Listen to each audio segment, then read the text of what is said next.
Davos ಪ್ರವಾಸ ಮುಗಿಸಿ DCM DK Shivakumar return ಆಗಿದ್ದಾರೆ. ವಿಶ್ವ ಆರ್ಥಿಕ ಸಮ್ಮೇಳನದಲ್ಲಿ ಭಾಗಿಯಾಗಿ ಭಾರತಕ್ಕೆ ಬಂದಿರುವ ಡಿಸಿಎಂ ರಾಜ್ಯದಲ್ಲಿ ಬಂಡವಾಳ ಹೂಡಿಕೆ ವಿಚಾರದಲ್ಲಿ ಫುಲ್ ಖುಷ್ ಆಗಿದ್ದಾರೆ. ದಾವೋಸ್ ಪ್ರವಾಸದ ವೇಳೆಯೇ ಭಾರತದ ಆರ್ಥಿಕತೆ ಬಗ್ಗೆ ರಾಹುಲ್ ಗಾಂಧಿ ನೀಡಿದ್ದ ಹೇಳಿಕೆ ಮತ್ತು ಡಿಕೆಶಿ ಸ್ಟೇಟ್ಮೆಂಟ್ ಚರ್ಚೆಗೆ ಕಾರಣ ಆಗ್ತಾ ಇದೆ ನೋಡಿ.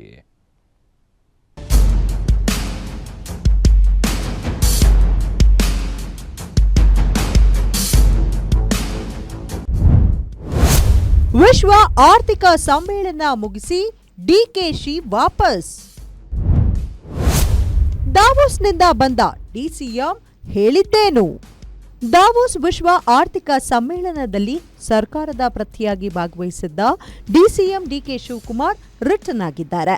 ಪ್ರವಾಸ ಮುಗಿಸಿ ಬರ್ತಿದ್ದಂತೆ ದಾವೋಸ್ ವರ್ಲ್ಡ್ ಎಕಾನಮಿಕ್ ಫಾರಂ ಅನುಭವವನ್ನ ಡಿಕೆಶಿ ಹಂಚಿಕೊಂಡಿದ್ದಾರೆ.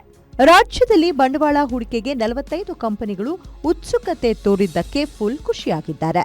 ರಾಜ್ಯದಲ್ಲಿ ಸಮಗ್ರ ಮೊಬಿಲಿಟಿ ವ್ಯವಸ್ಥೆ ಅಭಿವೃದ್ಧಿಪಡಿಸಲು ಸರ್ಕಾರ ಸಿದ್ಧತೆ ಮಾಡಿಕೊಂಡಿದ್ದು, ಬೆಂಗಳೂರು ಸೇರಿದಂತೆ ಚಿಕ್ಕ ಹಾಗೂ ದೊಡ್ಡ ನಗರಗಳ ಬೆಳವಣಿಗೆ ಅಗತ್ಯವಾಗಿದ್ದು, ದೇಶದ ಮಾನವ ಸಂಪತ್ತು ಹೆಚ್ಚುತ್ತಿರುವ ಹಿನ್ನೆಲೆಯಲ್ಲಿ ಅಭಿವೃದ್ಧಿ ಅನಿವಾರ್ಯ ಅಂತಿದ್ದಾರೆ.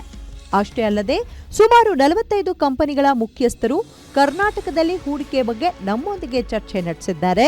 ಎಲೆಕ್ಟ್ರಾನಿಕ್ಸ್, ನ್ಯಾನೋ ಟೆಕ್ನಾಲಜಿ, ಎಐ ಸೇರಿದಂತೆ ಹಲವು ಕ್ಷೇತ್ರಗಳಲ್ಲಿ ಹೂಡಿಕೆಗೆ ಉದ್ಯಮಿಗಳು ಮುಂದಾಗಿದ್ದಾರೆಂದು ಡಿಸಿಎಂ ಡಿಕೆ ಶಿವಕುಮಾರ್ ತಿಳಿಸಿದ್ದಾರೆ.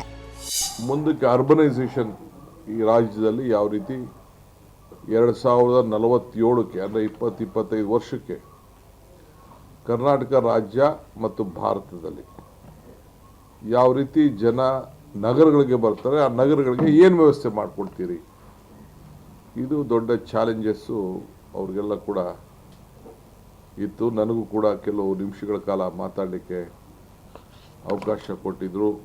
ಡಿಕೆ ಶಿವಕುಮಾರ್ ದಾವೋಸ್ ಪ್ರವಾಸದ ವೇಳೆಯೇ ಭಾರತದ ಆರ್ಥಿಕತೆ ಬಗ್ಗೆ ಶ್ಲಾಘನೆ ವ್ಯಕ್ತಪಡಿಸಿದ್ರು. ಜಗತ್ತು ಭಾರತವನ್ನ ಹೆಚ್ಚಿನ ವಿಶ್ವಾಸದೊಂದಿಗೆ ನೋಡ್ತಿದೆ. ನಮ್ಮ ಸಾಧನೆಗಳ ಮೇಲೂ ಮುಂದೆ ಸಾಗುತ್ತಿರುವ ನಮ್ಮ ನಿರಂತರ ವೇಗದ ಮೇಲೂ ಜಾಗತಿಕ ವಿಶ್ವಾಸ ಹೆಚ್ಚುತ್ತಿದೆ ಎಂದಿದ್ದರು. ಆದರೆ ಡಿಕೆಶಿ ಹೇಳಿಕೆಗೆ ತದ್ವಿರುದ್ಧವಾಗಿ ಪ್ರತಿಕ್ರಿಯಿಸಿದ ಕಾಂಗ್ರೆಸ್ ಅಧಿನಾಯಕ ರಾಹುಲ್ ಗಾಂಧಿ, ಭಾರತದ್ದು ಸತ್ತ ಆರ್ಥಿಕತೆ ಎಂಬ ಹೇಳಿಕೆಗೆ ಬಿಜೆಪಿ ಟ್ವೀಟ್ ಮಾಡಿದ್ದಾರೆ. ಈ ವಿಚಾರಕ್ಕೆ ಡಿಕೆ ಶಿವಕುಮಾರ್ ಟಾಂಗ್ ಕೊಟ್ಟಿದ್ದಾರೆ. ನನಗೆ ಇರೋ ರಾಜಕೀಯ ಅನುಭವದ ಮೇಲೆ ಹೇಳಿದ್ದೇನೆ. ನಾನು ಯಾವುದೋ ದೇಶಕ್ಕೆ ಹೋಗಿ ನಮ್ಮ ದೇಶಕ್ಕೆ ಧಕ್ಕೆ ತರುವುದಕ್ಕೆ ಆಗಲ್ಲ. ನಾವು ನಮ್ಮ ದೇಶವನ್ನ ಬಿಟ್ಟು ಕೊಡೋಕೆ ಆಗುವುದಿಲ್ಲ. ರಾಹುಲ್ ಗಾಂಧಿ ಯಾವ ಅರ್ಥದಲ್ಲಿ ಹೇಳಿದ್ದಾರೋ ಗೊತ್ತಿಲ್ಲ. ಅಲ್ಲಿಗೆ ಹೋಗಿ ಭಾರತವನ್ನ ರಾಜಕೀಯಕ್ಕಾಗಿ ಬಳಸ್ಕೊಳ್ಳೋಕೆ ಆಗತ್ತಾ ಅಂತ ಪ್ರಶ್ನೆ ಮಾಡೋ ಮೂಲಕ ಬಿಜೆಪಿಗೆ ಕುಟುಕಿದ್ದಾರೆ. ನನಗೆ ಅಷ್ಟೋ ಇಷ್ಟೋ ರಾಜಕೀಯದ ಎಕ್ಸ್ಪೀರಿಯನ್ಸ್ ಇದೆ. ಅವರು ಯಾವ ಲೆಕ್ಕದಲ್ಲಿ ಮಾತಾಡಿದಾರೋ ನನಗೆ ಗೊತ್ತಿಲ್ಲ. ನಾನು ಹೊರಗಡೆ ದೇಶದಲ್ಲಿ ಹೋಗಿ ನಿಂತ್ಕೊಂಡು ನಾನು ಹೋಗಿ ಭಾರತನ